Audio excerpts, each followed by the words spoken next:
morning, students. Good morning, teachers. Please take your seat. Before we start, kindly keep some pieces of papers under your chairs and please arrange your chairs. So, let me introduce you first. My name is Teacher Joseph D. Espinosa, together with my co-teachers. I'm teacher Jordan Nakaso. And I'm teacher Jaya Ibabi. And now, we will have some to give some knowledge about our discussion today. But before we start to our discussion, we have some words. So, who can answer the number one? Abo, can you go to the in front to answer this?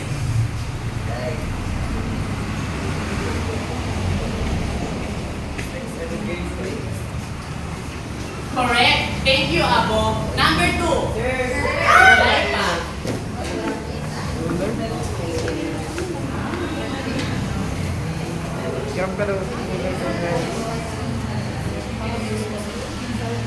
Correct. Thank you. Number three, Jason.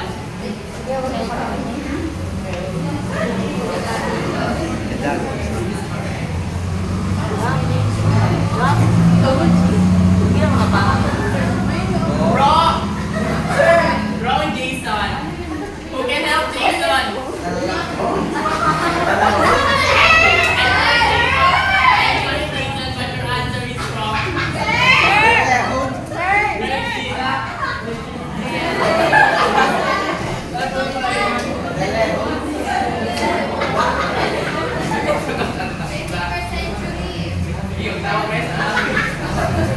Very good. Number four.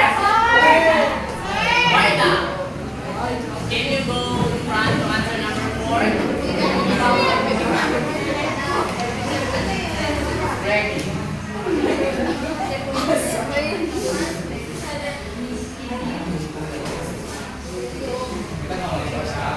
Thank you, Marta. Number five. You.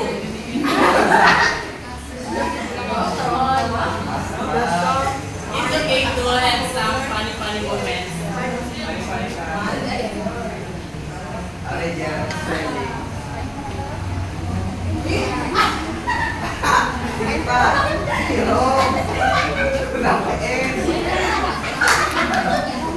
I am sorry. Ako yung wrong. Sorry. But the answer is correct. The answer is correct. So, may iba doon dito ha. May siba lang. So, guys,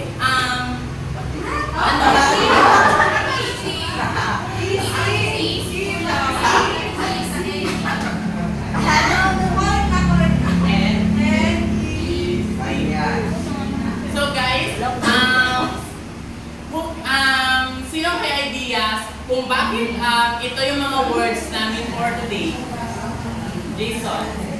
Maybe it's all about the new word technology that we use in education and in daily life situation. Thank you, Jason. Class, the reasons why we choose these words is that sa aming topic, it is related in the first century education. Our topic is all about 21st century education. And it includes here lahat ng mga different kinds of pedagogies in teaching, different strategies or on how to teach the students in our generation now in the 21st century. Later on, our topic will be online and our class dapat andun kayo during our discussion during online class. And thank you. Good day, everyone. Today, I will be tackling about 21st century education. But before we will go into our discussion, so let me first introduce what is the 21st century education. 21st century learning refers to the developing learning, literacy, and life skills as part of the classroom experience. Learning skills encompass critical thinking, creativity, collaborations, and communication, which have been identified as essential in successfully adapting the modern work environments.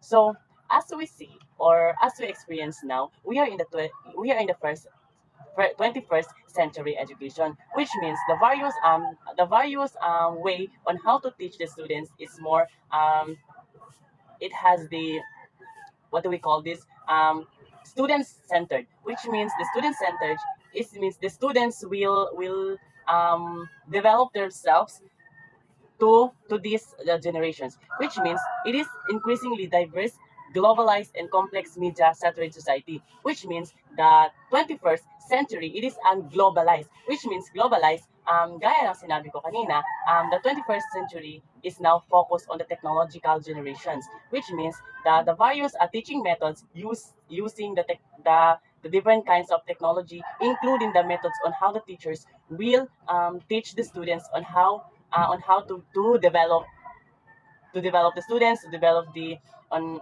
how they can improve themselves. Then education prepares the students for life in this world amidst emerging social issues and concerns. There is need for students to be able to communicate, function, and create change personally, socially, economically, and politically. It simply means that 21st century educations um, it helps the students to be more developed, emerging in social issues and concerns. Like they are aware on how the environments, kung ano yung nangyayari sa environments. 21st century educations, the role of the 21st century educations is to focus on learning on the students and how the students improve their life or improve their knowledge on this education curriculum. So emerging technologies and resulting globalization also provide unlimited possibilities for exciting discoveries and development. So as I said earlier, or here in our 21st century education curriculum, we use different kinds of technologies and different kind values on how the teaching methods used in this curriculum. Isa na dito yung technologies, which is resulting globalization and provide unlimited possibilities for exciting discoveries and developments. Using these technologies, the students are more developed, more possibilities na excite sila to discover what to discover something to discover about more on how they can develop their own knowledge, their own parang their own learning process. So na-develop nila yon using these kinds of various materials to to discover in the social media, in other like schools or any form that they what do we call this, they can make or they develop their own skills. So 21st, let's move to that 21st century education context. 21st century focus on the project-based curriculum. So let me redefine what is this project-based curriculum. Project-based learning involves students designing, developing, and constructing hands solutions on a problem. So in this generation or in this curriculum, the focus is the project-based curriculum, which means the students siya yung centered of this learning. Example that did for example in the classroom or in the inside of the classroom, we have the problem to solve. So the teacher or the teacher is only a facilitator. In this curriculum, the teacher is only the facilitator. They facilitate the students. They facilitate or on how to solve the problem. They give instructions. They give something.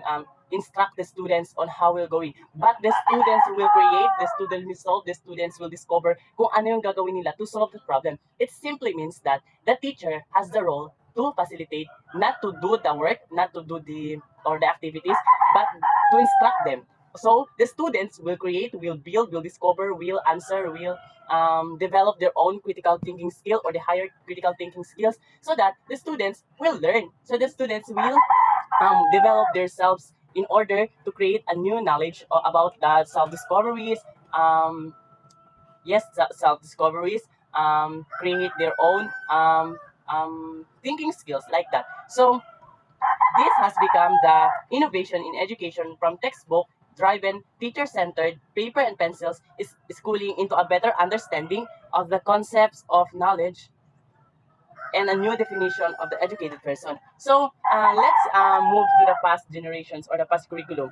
In the past curriculum, or this is not the curriculum or ano yung pinag-uusapan natin ngayon. So hindi ito. Ito yung bago na curriculum ngayon natin in the 21st century.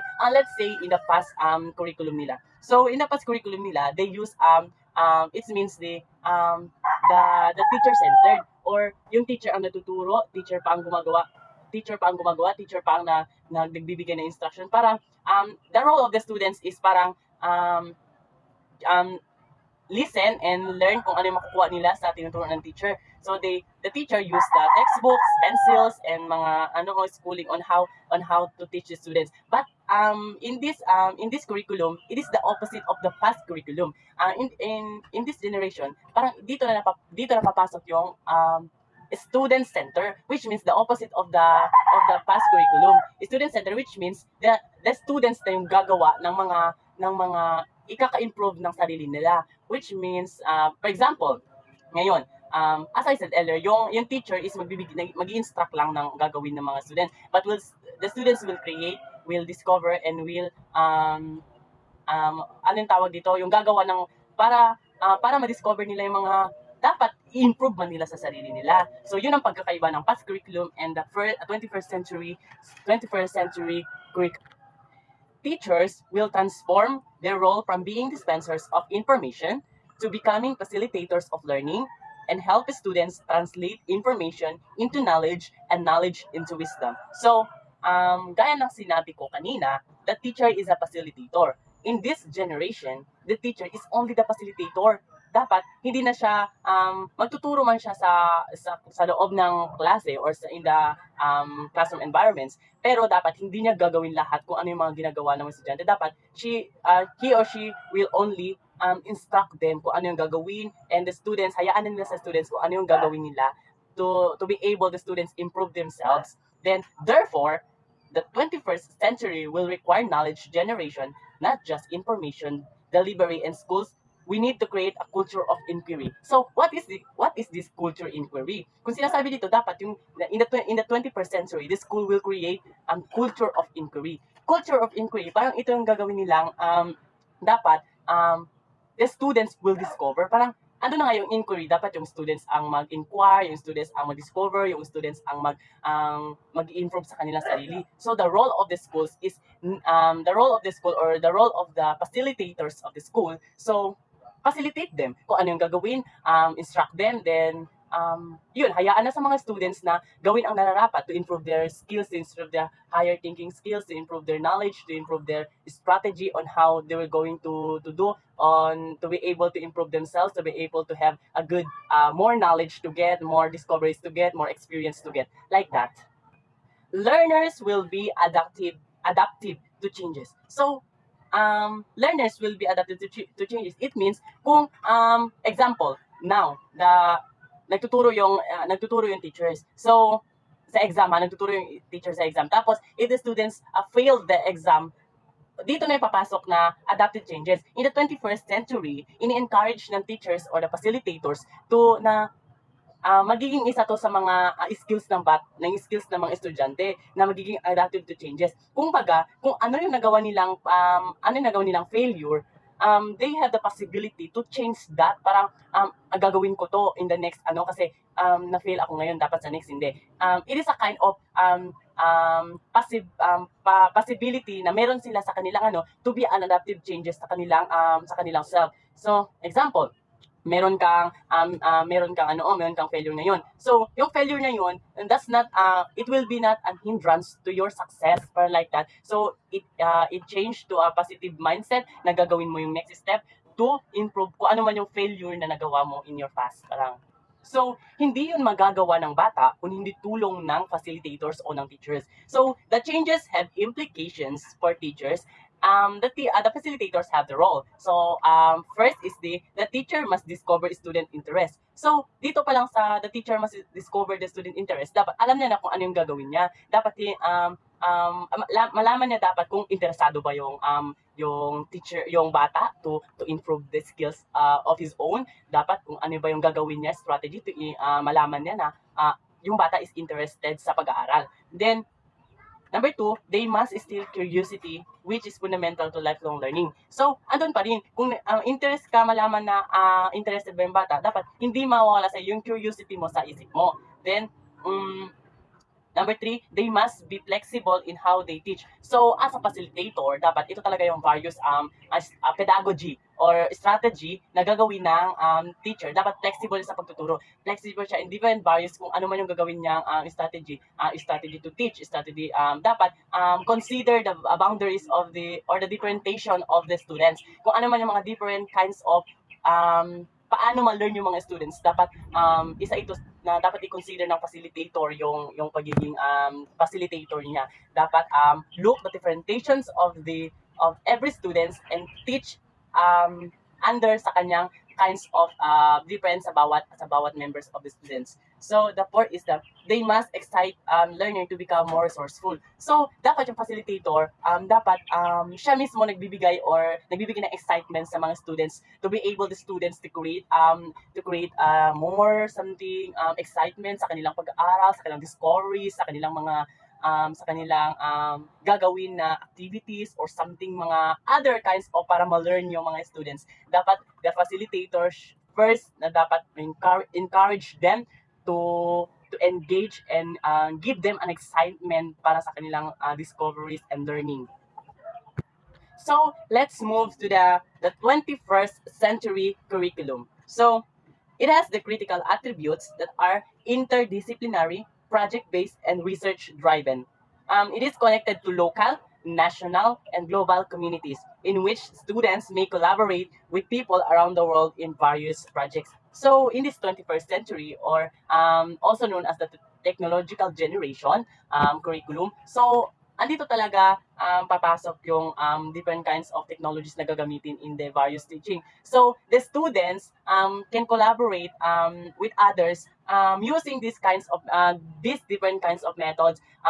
Hindi lang siya makikipag-communicate to local, local or to global. Whole world niya makikipag-communicate using these kinds of technologies. Kasi nga, di ba, technology generation na tayo ngayon. So, you can use different kinds of technologies para ma-enhance naman yung communication skills mo using the technological methods or technologies na meron tayo ngayon sa ating in this generation or sa ating curriculum now. So, the curriculum also integrates higher order thinking skills, multiple intelligences, technology and multimedia, multiple literacies, and authentic assessment. So, yun na nga, using these kinds of different methods or to communicate on to develop your own self, to develop your self-discoveries, learning in your own, learning on different kinds of ano ba yung ma-learn mo to develop yourself. Dito na papasok yung magiging higher order thinking skills. Meron kang higher order thinking skills kasi may improve yun kung self mo yung ikaw mismo nag-discover ng mga bagay-bagay. So, self-intelligences, technology and multimedia, dito na papasok yung mga different various kinds of technologies uses in teaching methods. Then the classroom is filled with self-directed. So yun na nga, the teacher in this curriculum, the teacher is only the facilitator and self-directed to. Then dito mo na malalaman na ikaw mismo ang gumagawa ng sarili mong parang destination or sarili mong self learning. So let's move to the 21st century learning environment. Typically, 21st century classroom is not confined to a literal classroom building but a learning environment where the students collaborate with their peers. So, dito pala sa 21st century learning environment, not siya literal na if tatawagin na classroom is yung building classroom talaga. Dito sa learning environment curriculum na ito, pwede kang matatawag na classroom learning environment. For example, if you use social media to to collaborate with others, to the nation, to nations, to the whole world. It is a learning environment. As long as meron kang makuhang learning or meron kayong collaborate, like exchange insights, nagbibigay kayo ng insights sa isa-isa kung ano ba yung, ano yung experience mo, kung ano yung experience niya, kung ano yung experience niya, so that they were able to develop your own thinking skills. And coach and mentors are one another and share talents and skills with other students. So, yun na yun. You collaborate with others, whether it is in the inside of the classroom, literal na classroom, it's whether you collaborate using social media or in the other various way learning environments or mga learning environments kung saan man yan. So, ano yun, basta collaborate with others, it is called as the learning environment. So, let's move to the technology in the 21st century. Technologies are not end in themselves, but these are tools students use to create knowledge for personal and social change. So, dito na yung papasok, yung sabi ko kanina, we are in the technological generation today. So, in this curriculum, we tend to use social media in learning. So, dito na papasok yung laptop, cell phones, like TV, or yung different kinds of methods na pwede gamitin sa pagtuturo or sa pagtuturo ng mga to be able to create your personal knowledge or the social change, which means the social change the outside of the classroom, in the social media platforms like Facebook. So in Facebook, di ba? CFA learning environment. Pero minsan on that learning environment, we have the advantage and disadvantages. So you need to consider yourself if yung ma-learn mo ba is dapat ma-improve yung sarili mo or to lose sometimes to lose your confidence, to lose your that's that example of positive learning na makukuha natin sa mga social media if gagamitin natin yung mga social platforms to learning. If gagamitin mo naman yung social platforms to learn more, so dapat positive yung makukuha mo.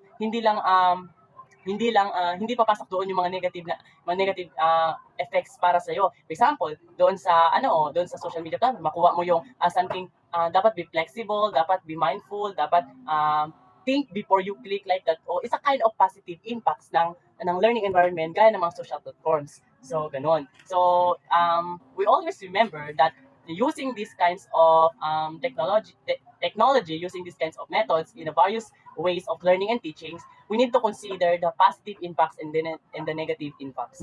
So, understanding 21st century learner. Today's students are referred to as digital natives, while educators as digital immigrants. Mostly, literally, digital natives usually react at random, holistic, and non-linear. Their predominant senses are motions and touch. They learn through experience and learn differently. So ngayon nga, yung social media, di ba? Parang yung mga tao ngayon sensitive kung ano lang yung marinig nila o meron silang mabasa na negative impact sa kanila, parang nafe-feel na nila, wala na silang confidence, wala na silang, because yung mga technology nga, meron tayong makukuhang negative impact sa kanila. So, if you use that negative impacts to, para sa sarili mo, like, nadali ka ng mga negative impacts na yan, parang malulus yung confidence mo to wala kang ma-learn doon sa mga because parang, yung social media is bring a negative impact to you. But if you use that negative impact to what do we call this, parang hindi mo yung gagamitin yung negative impacts na yun, parang ma-learn mo doon yung negative. So it means that parang you are a media or the technology literate person. So ngayon, the digital immigrants, their redundant senses are hearing and seeing. Parang dapat, di ba, when you use these kinds of technology, dapat we use our mind, use our ears, use our mouth, we use our eyes to see everything, kung ano man yung magiging positive and negative impacts para sa atin. Then, the preschooler easily navigate electronic multimedia resources on games in which they learn colors, numbers, letters, spelling, and more. So ngayon, di ba, in our generation now, yung kahit mga bata pala, yung mga preschooler pa lang, o kung nasa daycare or nasa kindergarten, alam na nila kung paano gamitin yung cellphones or yung mga laptops, gano'n. They already know how to use it. So in that using, they bring or they can get a positive effects or negative. First, they can learn like differentiating the colors, differentiating the shapes, differentiating the ano. It's a kind of positive impacts para sa mga bata. Kung gagamitin nila yung technology na yun, yung cellphones and the laptops. So, in that situation, it is a positive impacts para sa mga bata ngayon. Kasi mas nade-develop yung ano nila, bata pa lang sila, nade-develop na yung skills nila using the technology na nakakatulong din para sa kanila sa mga bata. So as long ma-improve na yung higher think yung skills nila so that hanggang sa the lower thinking skills hanggang sa higher thinking skills, so doon na nila nalalaman na yung technology pala is nakakatulong para sa kanila. Pero naman sa mga bata, yung mga something nalulong sa social media, parang for example, online games. Mga bata pa lang marunong na mag-online games. So it is a kinds of hindi nila ma-learn doon yun sa hindi nila ma-learn doon sa kasi nga negative impacts yung na parang negative impact yung pasok sa kanila. So yung learning doon is negative impact yung learning doon. Imbes na makuha nila yung learning doon sa like writing, coloring, like differentiating, problem solving. So they must tend na sumunod sa mga positive effects kaysa sa mga negative effects. Hindi ko naman nilalahat yung mga bata. It simply means na dapat when we use technologies on how to develop the learning skills ng mga bata, we use them properly on kung may ma-learn ba sila sa paggamit nito. And this is the introductions only in our in 21st century educations. My groups or my co-teachers will explain the more about the 21st century educations. And that's all. Thank you and God bless. Good morning, everyone. I'm Jorlene Macaso, and now I will going to tackle about the 21st century skills outcome and the demands in the job market. The 21st century skills are a set of abilities that students need to develop to succeed in the information age. This means the 21st century skills refers to the skills and abilities that are essential for students to succeed in the modern information age. The partnership for 21st century skills lists three types, namely, number 1, learning skills, which comprise critical thinking, creative thinking, collaborating, and communicating. When we say critical thinking, it's an ability to evaluate and analyze information to make an informed decision, while creative thinking is the ability to think innovatively and develop new ideas or solutions. Collaborating is also the ability to work with others to reach a goal. And communicating is the ability to express ideas and information clearly and effectively. Number 2 is literacy skills, which is composed of information literacy, media literacy, and technology literacy. When we say information literacy, it's the ability to find, analyze, and use information from various sources, while media literacy means the ability to understand and analyze messages from different media and platforms. And technology literacy is the ability to use technology and digital tools effectively. Number 3, life skills that include flexibility, initiative, social skills, productivity, and leadership. These skills have always been important in an information-based economy because they help individuals be successful and adapt to the challenges of the modern world. When we say flexibility, meaning is the ability to adapt to changes and new situations. Initiative is the ability to take initiative and initiate projects or ideas. When we say social skills, the ability to interact with others. Productivity, the ability to be effective and efficient at work, while leadership is the ability to lead and inspire others. The 21st century learning implications. 21st century skills are viewed relevant to all academic areas, and these skills may be taught in a wide variety of both in campus and community settings. The implications of 21st century learning emphasize the need for a holistic approach to education that prepares students not just academically but also socially and emotionally for the complexities of modern life. By teaching these skills in various settings, educators can create a more engaging and relevant learning experience that empowers students for the future. Teachers should practice teaching cross-disciplinary skills in related courses, such as integrating research methods in various disciplines, articulating technical scientific concepts in verbal, written, and graphic forms, presenting laboratory reports to a full of specialists, or use emerging techniques or emerging technologies, software programs, and multimedia applications as an extension of an assigned project. So, by practicing teaching cross-disciplinary skills in related courses, educators prepare students to think critically and creatively across multiple domains. This approach not only enhances their understanding of subject matter, but also equips them with essential skills for collaboration, communication, and technological proficiency. Ultimately, students become more adaptable, innovative, and ready to face the challenges of the 21st century. For 21st century education.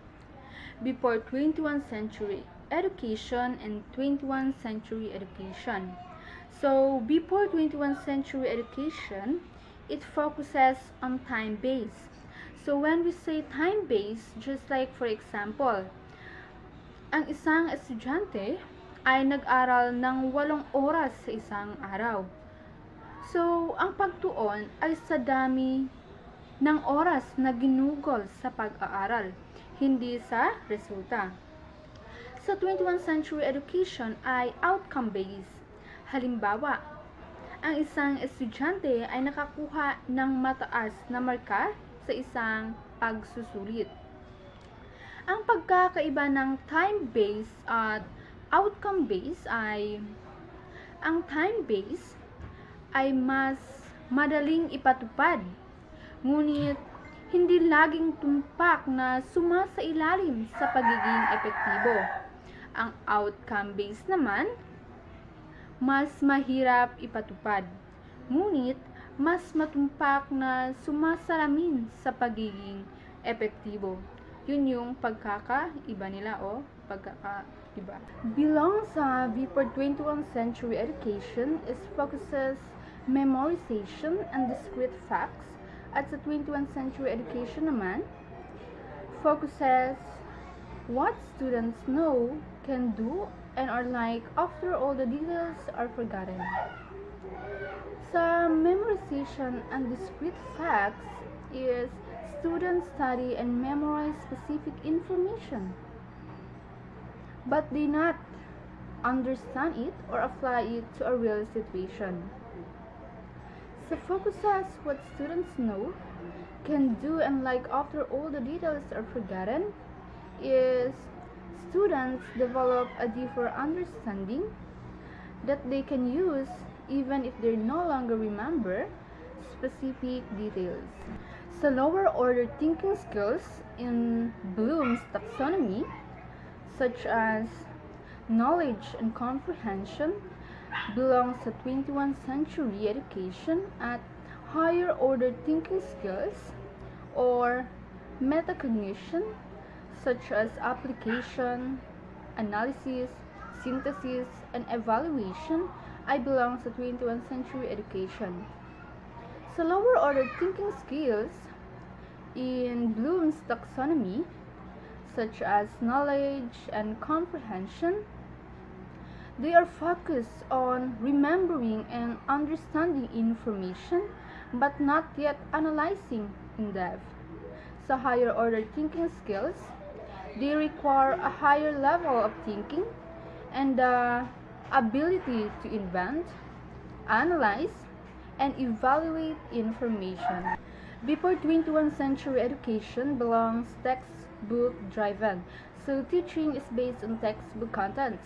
The teachers follow what is stated in the book without significantly changing or expanding the ideas.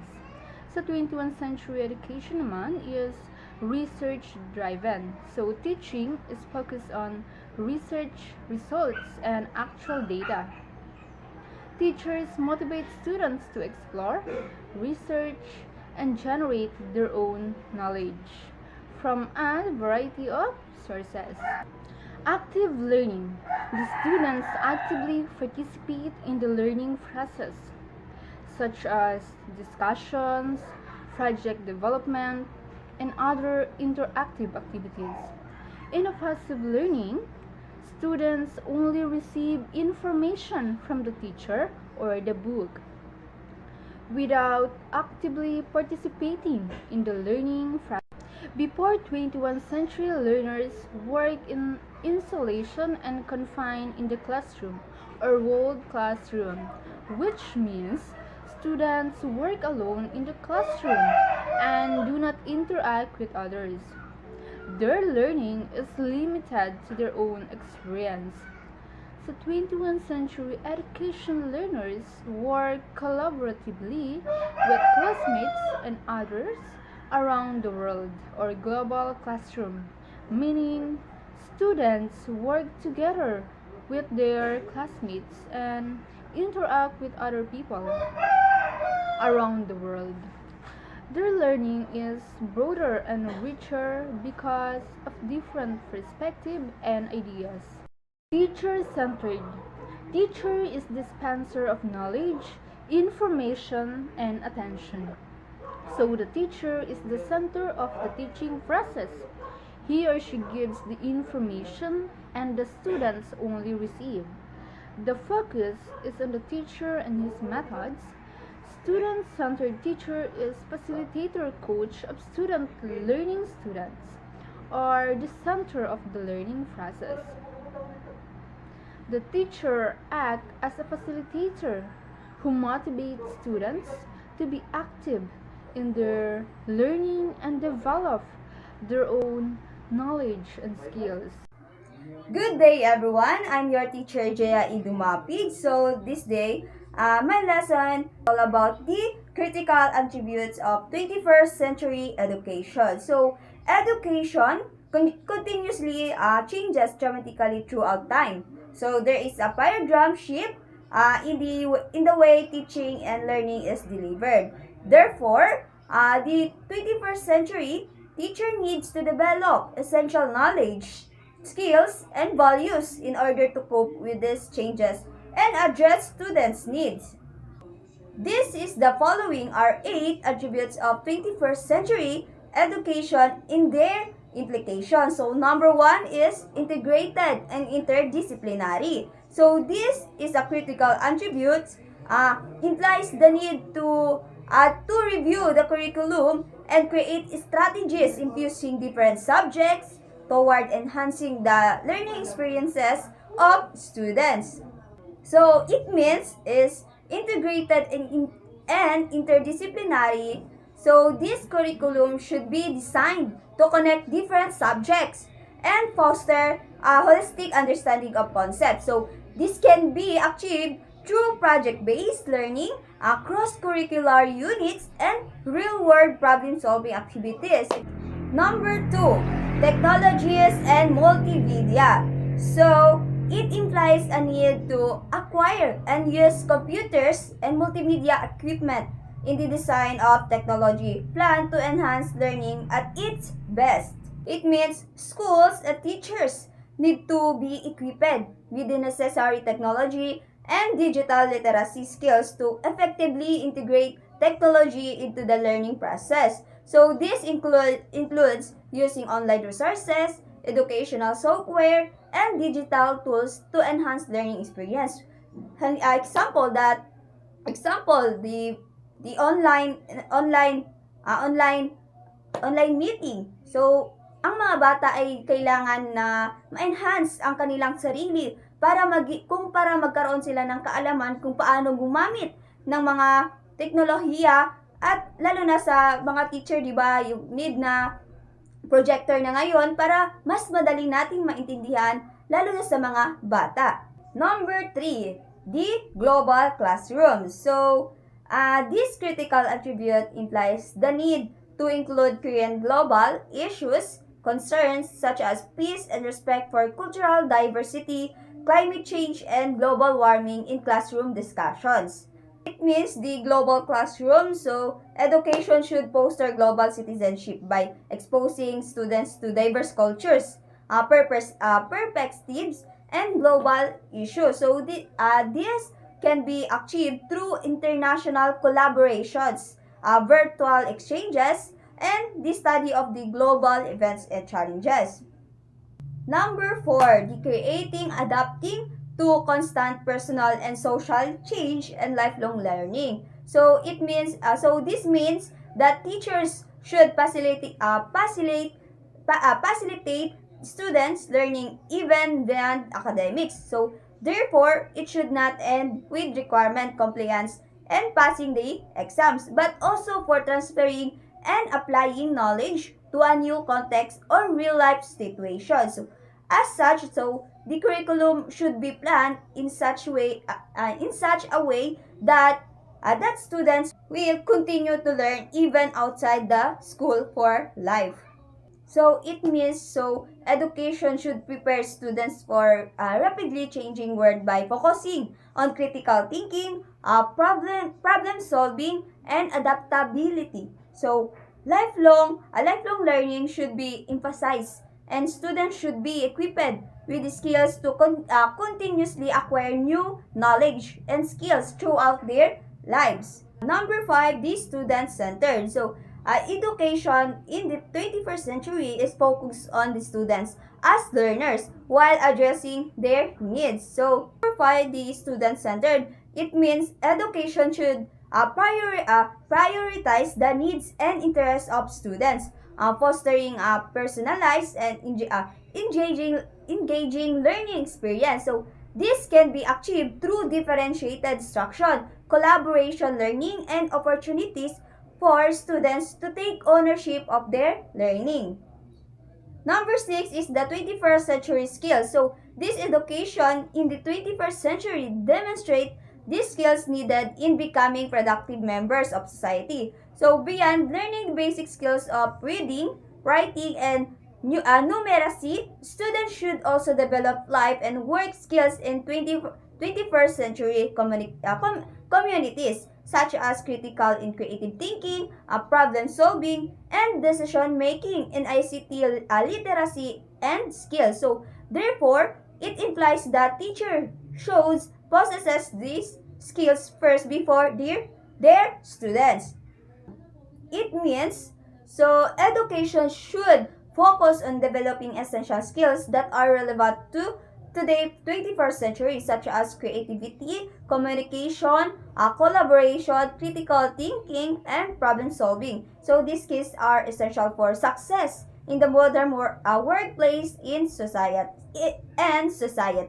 Number 7, project-based and research-driven. So this implies the need for knowledge and skills in research, such as self-directed activities, learning projects, investigatory projects, capstones, and other research-based outputs.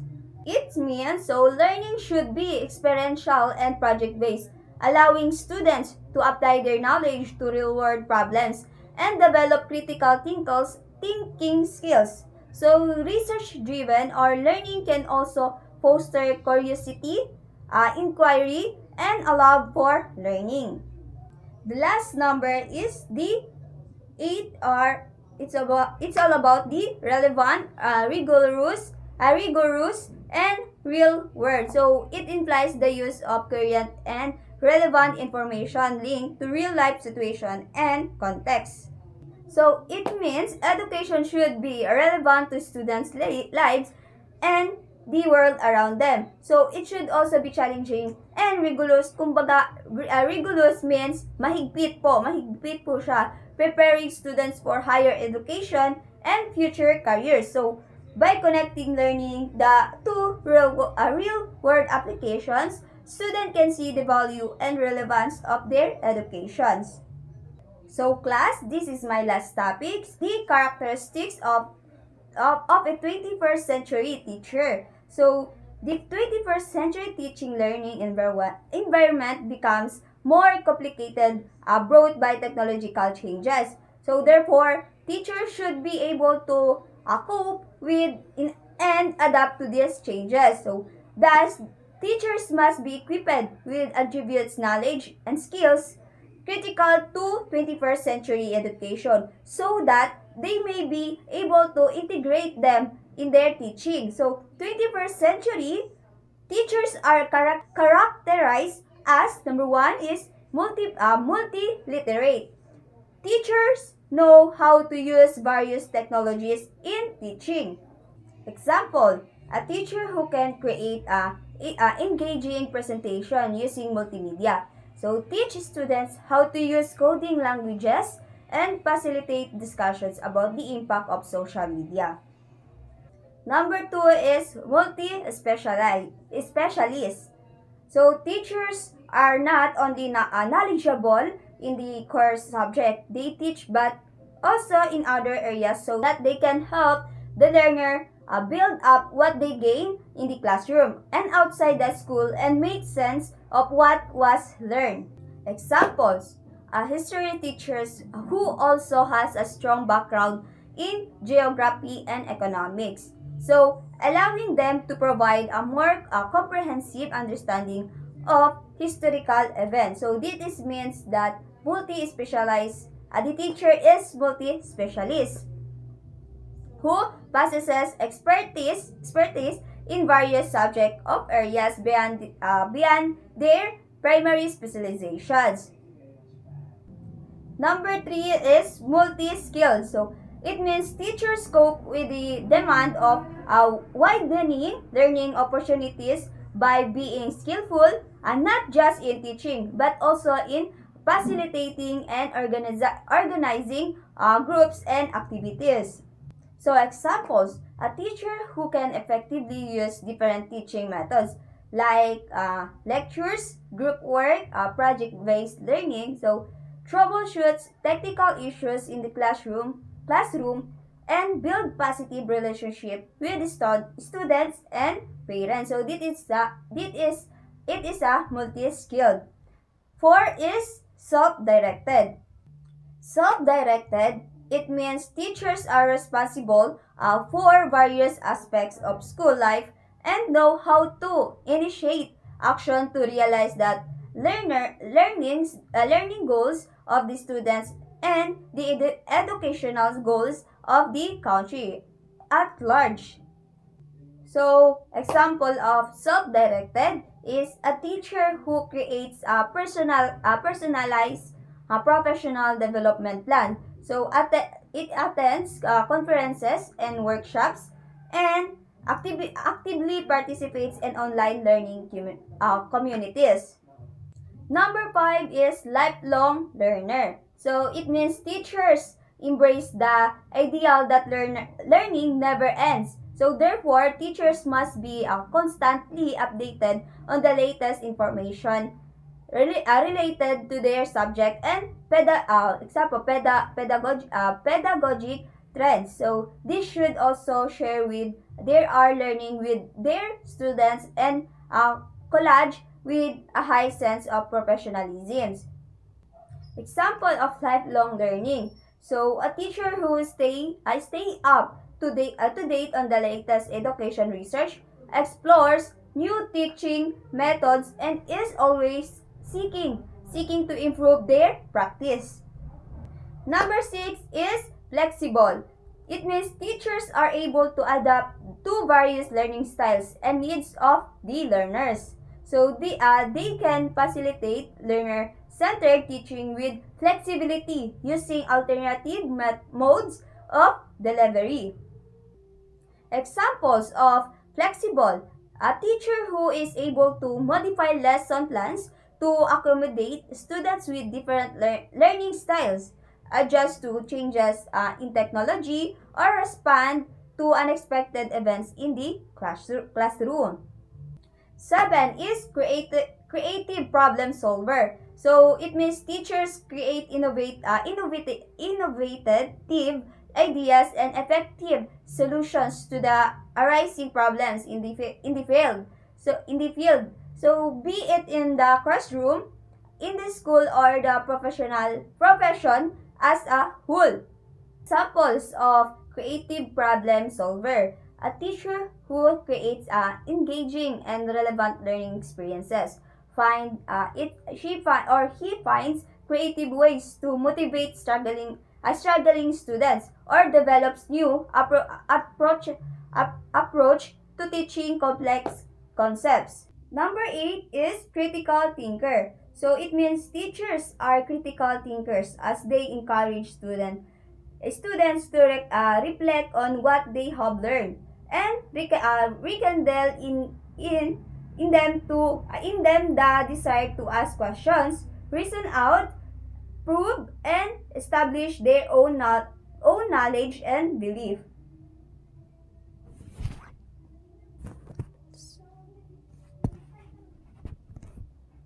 So examples of critical thinker: a teacher who encourage students to question assumptions, consider perspective, and draw evidence-based conclusions. Number 9 is has a passion for excellent teaching. So it means teachers possess passion in the teaching profession to ensure that students are motivated to learn under their guidance and care.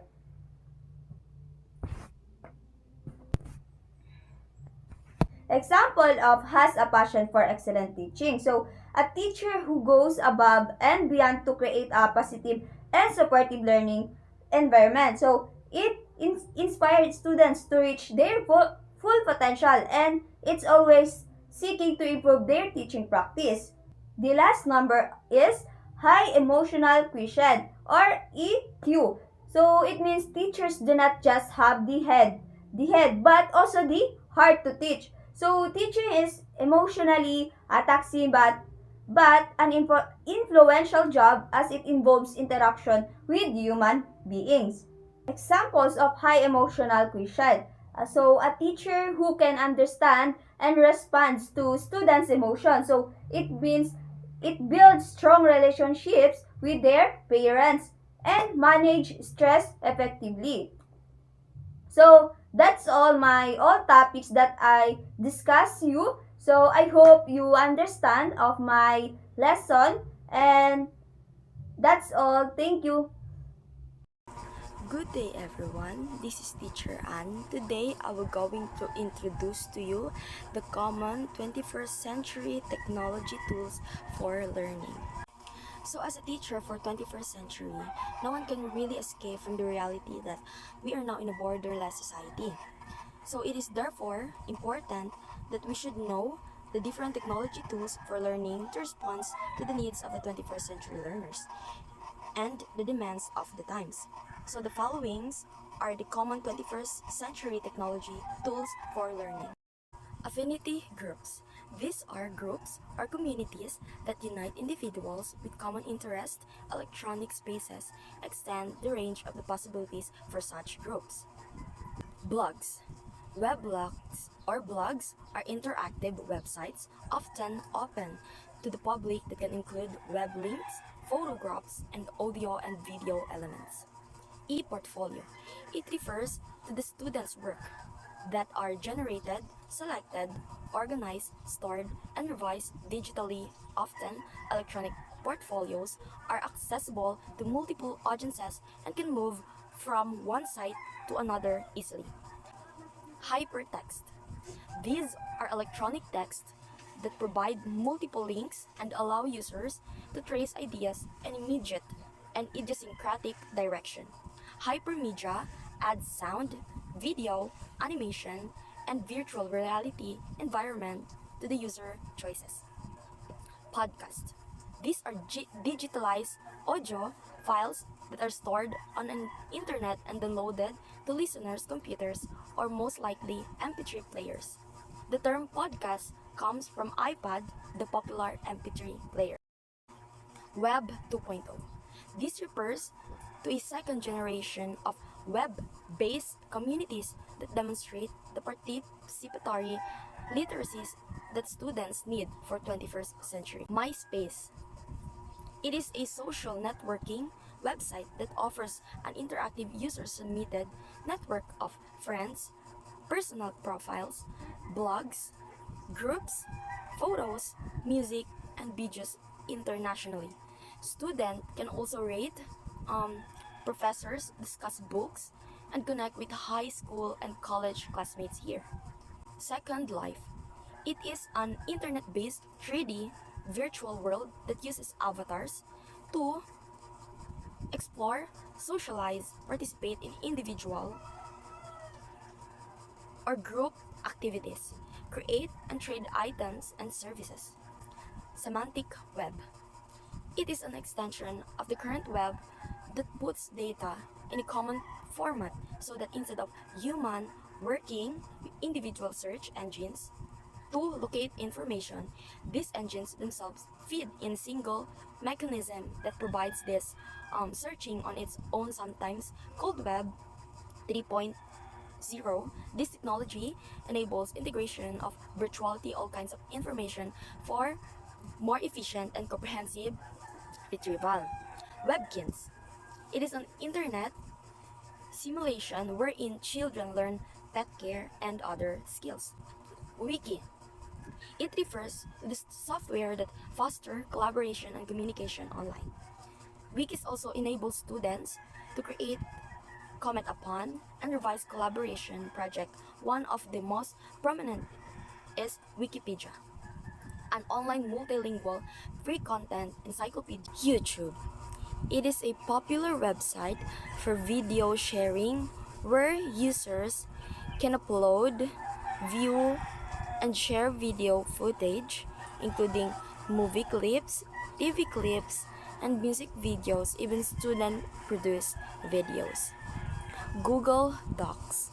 It allows students to collaborate with other people and the document materials that needs to be compiled, processed, transacted, and analyzed. Prezi. It allows individuals to use pre-made creative presentation templates. EasyBib. It allows individuals to generate citation in any given format. Social media platforms, example, Facebook, Twitter, Edmodo, Schoology, Instagram, and other more. These are means to communicate and share ideas among users. Smart boards and audience response systems. These are the replacement for traditional chalkboard or whiteboards in our classrooms. Read, write, think. It is a repository of standard-based literacy lessons that offers teachers instructional ideas for internet integration. Literacy Web. It is an online portal that includes a large number of new literacies resources for new literacies for teachers. So these are the common 21st century technology tools that are used for learning.